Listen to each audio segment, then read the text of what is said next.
Hello, everyone. Today, or tonight, we're going to be playing something called Monuments to Guilt. Um,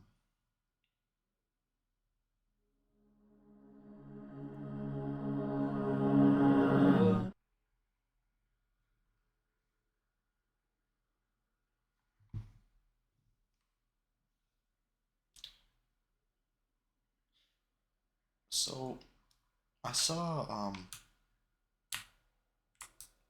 a video, I don't remember what the channel name is, on what is it?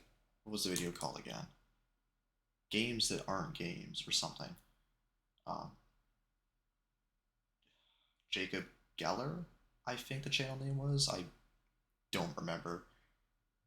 Um, but yeah, he makes good videos, and I watched his newest video like a few hours ago today.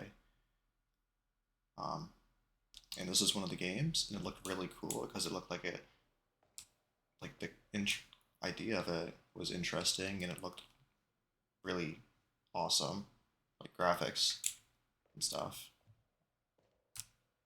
Um, right, Museum of Exclusionary Design. This museum houses a collection of benches that, among many unrelated aspects, exhibit signs of exclusionary design. The goal is to identify, explore the hallmarks of this harmful practice, and to build awareness and encourage discussion. Objects such as these may have many use cases and are created to fulfill a variety of needs. Therefore, you may not argue that every bench shown should be featured. However, by gathering this collection together and choosing to observe them as a whole, I hope it is clear why only seeing them as individuals is damaging. All benches on display are digital recreations of their real world counterparts. While great care has been taken to ensure accuracy of form and texture, there may be small differences due to the constraints of this digital medium. In a few instances, intentional alterations have been made to conform to the space has been clearly noted. Whenever possible, location coordinates and names of those associated with and credited for the bench's creation have been provided. Monuments to guilt. Our value in a public bench has changed. What was once a place to rest for all is now merely a place to perch for some. This museum displays variations of the public bench to inform the unaware on the practice of exclusionary design. It explores how design, architecture, and arts are being used to mask this harmful practice of cluttering. If I hit escape, will it close the game? Okay, good. Yes. No graphics options? Okay.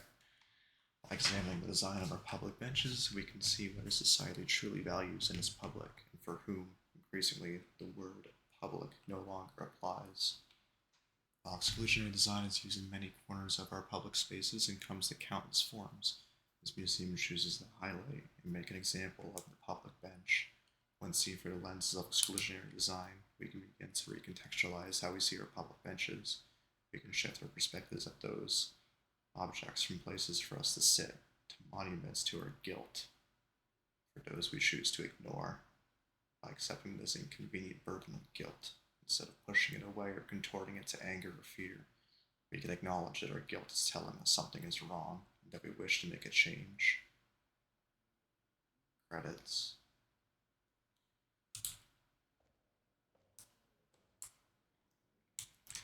No One, Nowhere. A classic of exclusionary design. By divvying up the bench, you limit its use for one person whilst offering some vague excuse of comfort to the other. These armrest dividers are the most iterated upon element of the public bench, designed and redesigned over and over in search for a perfect balance between visual appeal and limited use cases. This is our public bench. Unknown. The majority of monuments on display are found in and around London. It was important to get on-site reference wherever possible. Unfortunately for this project, London is heavily decorated with examples of exclusionary design. It is not exceptionally so, however. Monuments on display have been redesigned hundreds of times over for public spaces across the globe.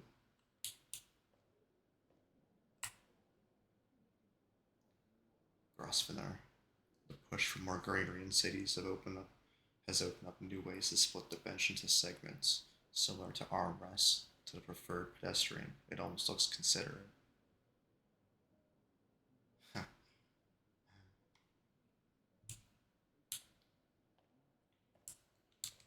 Network rail.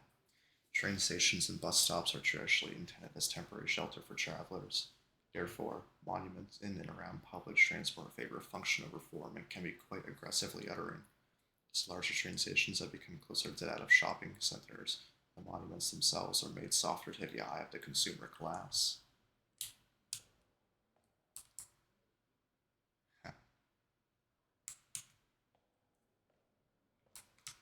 Transport for London. You could spend every day of your commute never questioning why this monument that sits beneath the well-lit shelter of a bus stop is thin and slanted. You're only ever there for a few minutes anyway. Factory furniture. So used to seeing armrests break up the public bench, we don't question it when they drop. Pretense of being a surface to rest your arm. Even when the form better reflects her true intentions, we accept this is just what a public bench is. Screen space reflections.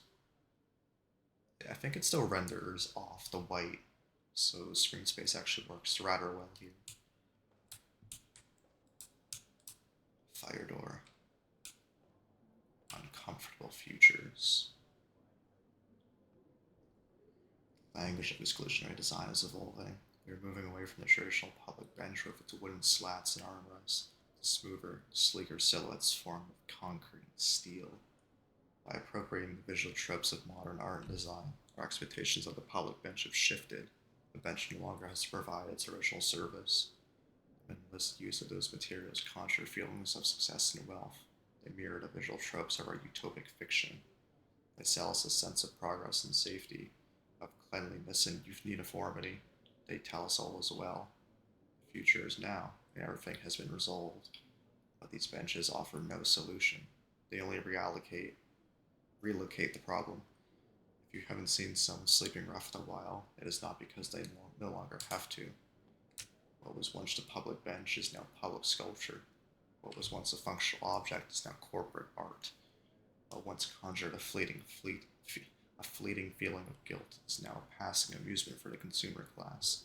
A bench no longer has to be anything, not even a place to rest. Factory furniture.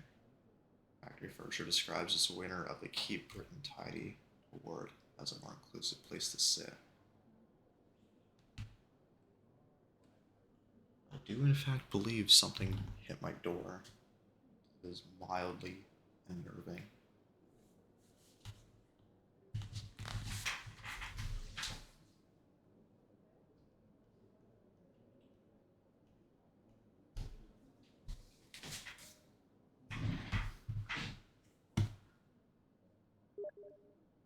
Go away.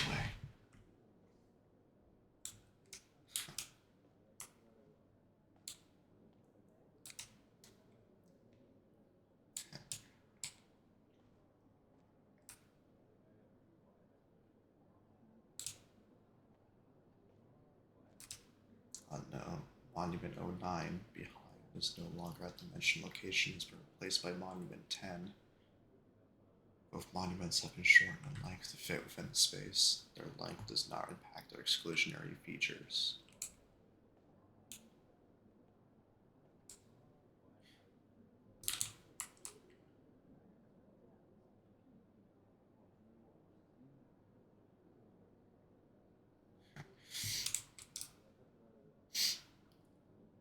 More London, PwC. Protecting exterior walls of the privately owned land of certain services firm PwC from loitering. This is less of a bench and more of an ethically palatable redesign of what are effectively human-sized pigeon spikes. Yeah.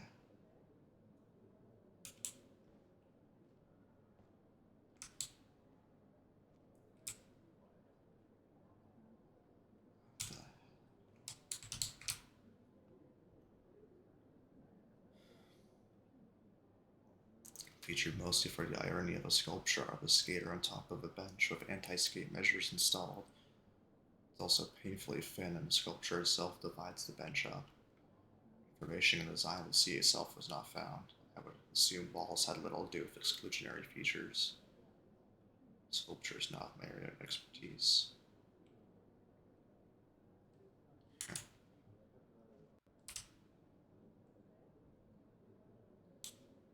Strange benches. Strange indeed.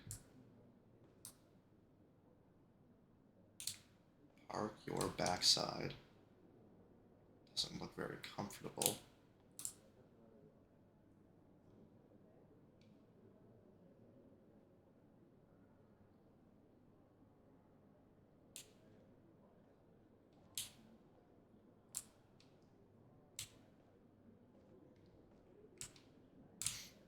You could fit like 6 people max on both sides, or 3 people here, 3 people here at most, I'm guessing.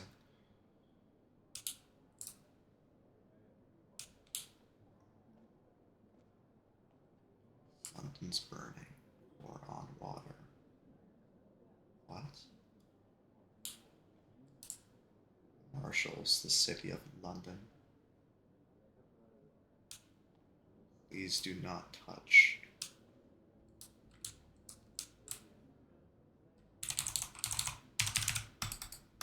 What the fuck? I can use left click to walk. Right mouse to zoom. Strange, okay.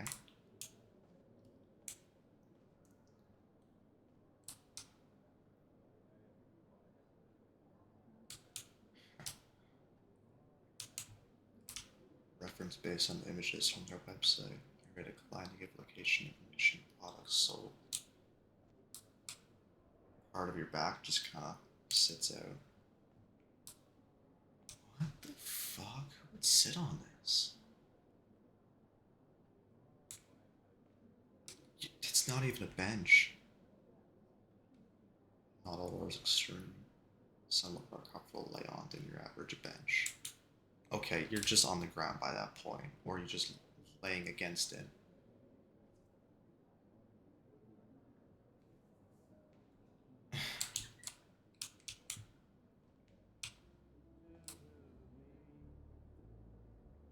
Lame.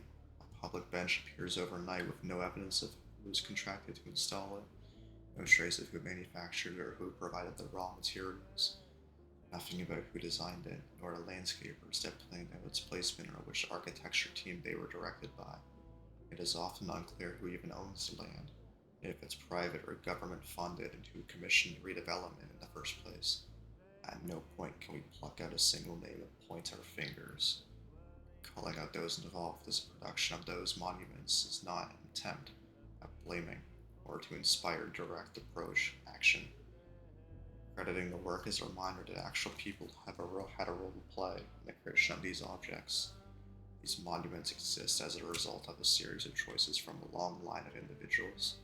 While most often we cannot speak to the intent of the choices made, we can see that the impact of them, or to see the impact of them. We can recognize that individuals, unknown to us, are making decisions about how we use our public spaces. These few unknown individuals are defining what public means for all of us.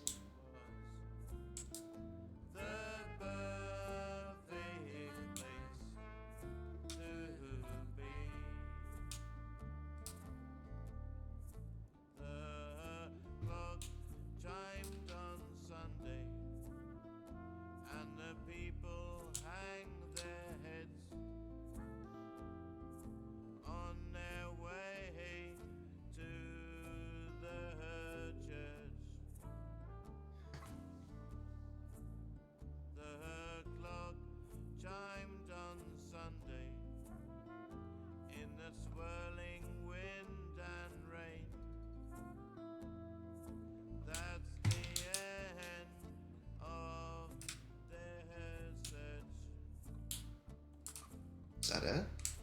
When the sun shines on me.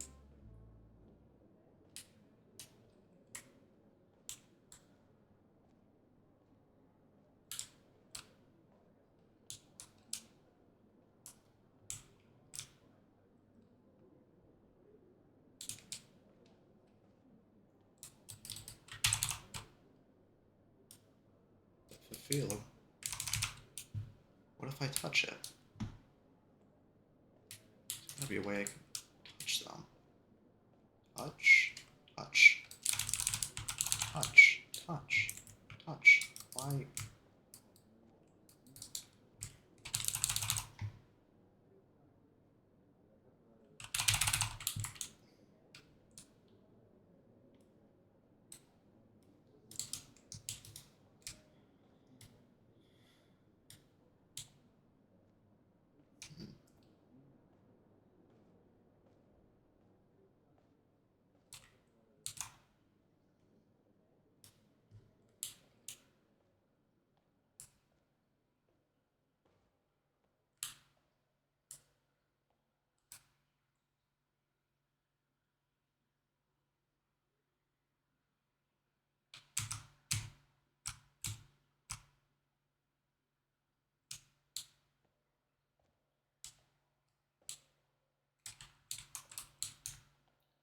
That's interesting.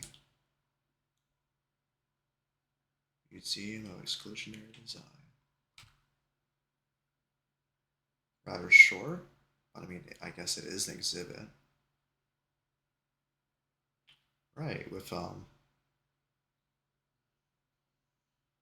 everything explored, I suppose that is it for this short little game.